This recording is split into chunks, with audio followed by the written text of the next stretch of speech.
Okay, so during psychosis, I did a lot of kooky things. So here's another story. So once I was over at like a family friend's house, and it was an older woman, and she was very religious, right? And I think I was over there because she was giving me a gift for Christmas or something.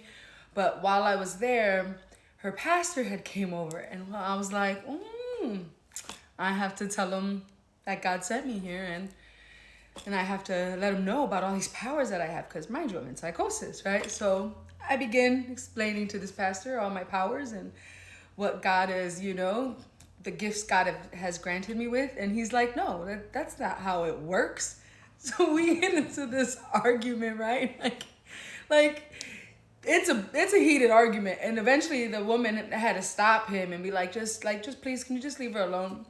And like looking back, I'm like, oh my God, like that used to be my most embarrassing memory. Like I argued with a pastor, but now I'm like, a pastor argued with me, and I was in psychosis, and I was a 19-year-old girl, so maybe he should be embarrassed.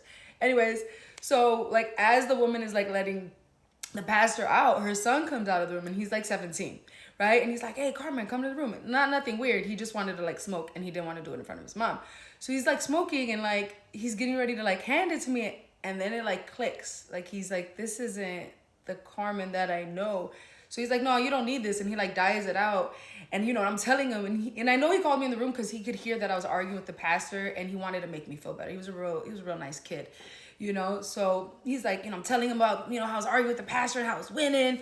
And he's like listening to me. And I remember like his eyes were like getting glossy, and I'm like, oh, he sees my power. And so as I'm getting ready to leave his room, he's like, Carmen, give me a hug. And he hugs me. And I remember the hug was really tight.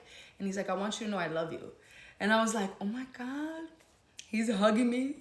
He's telling me he loves me. He's been touched by God because of me. I've done it. Like his mom is going to be like, thank you for saving my son. Because why would this 17-year-old boy, who up until that point, all we did was kind of like talk smack to each other, be hugging me and telling me he loved me? So as he lets me go of the hug, I can see his eyes are even more glassy.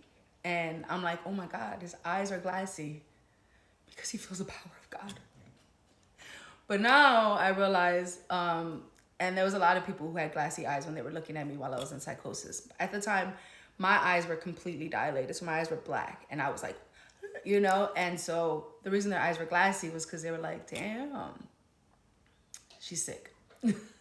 But I was like, they're looking at me like that because they're like, damn, she's powerful. Anyways, that's the end of this story. Thank you for watching.